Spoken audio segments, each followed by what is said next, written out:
Hey, this is Paige Barkoviak for my Politics for the People submission this book.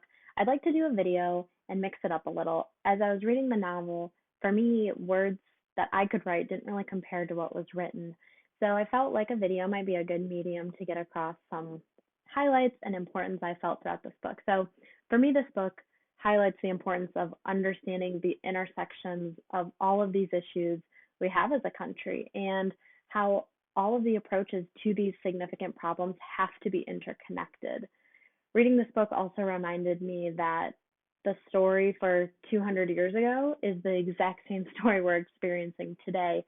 It never changes, history repeats itself, and is part of the reason I studied political science from a historical perspective. So it reminds me that history doesn't change and people don't change because of the preservation of power and that desire we all have.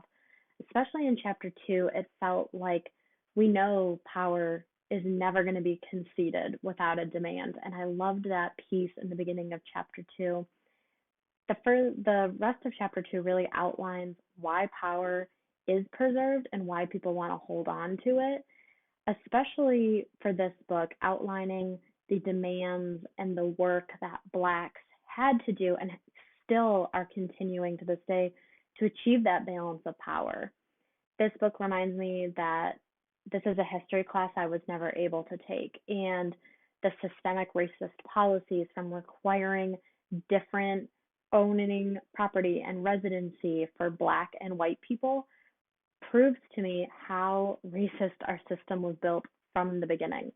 Chapter 2 is all about the 1800s, which is a really interesting period, not something I have knowledge or understanding in. So it was a really good opportunity to learn about the Black people's lived experience in the 1800s, not only struggling with slavery and voting, but that they were thinking about these things. And this book is a great opportunity for people like myself who we've never been able or open to exposing these worldviews to us to have that experience and listen and read these perspectives. It was really great.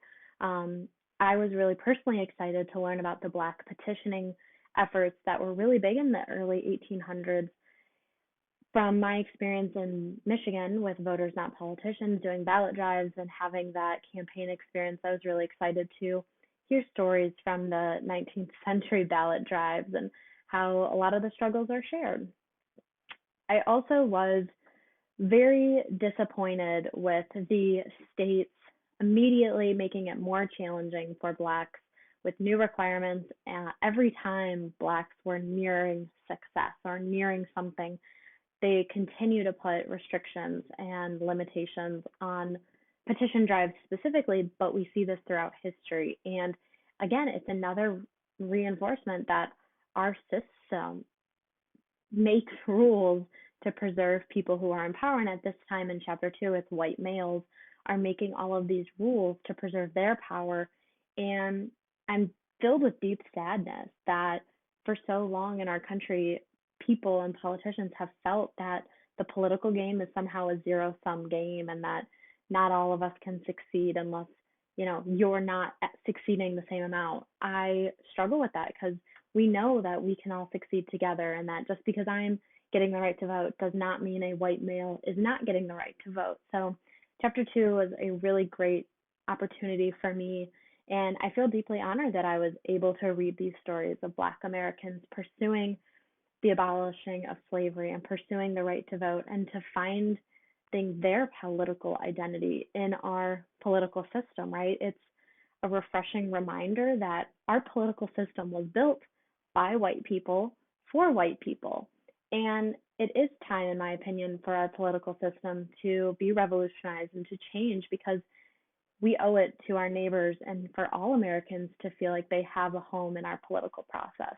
Specifically, this book opened my eyes to the Black independent home and the struggles that Black independents have gone through trying to find that home. So really appreciate this book. It was a really great opportunity to learn more and hear new perspectives, and can't wait to hear everybody else's thoughts on it. Thanks.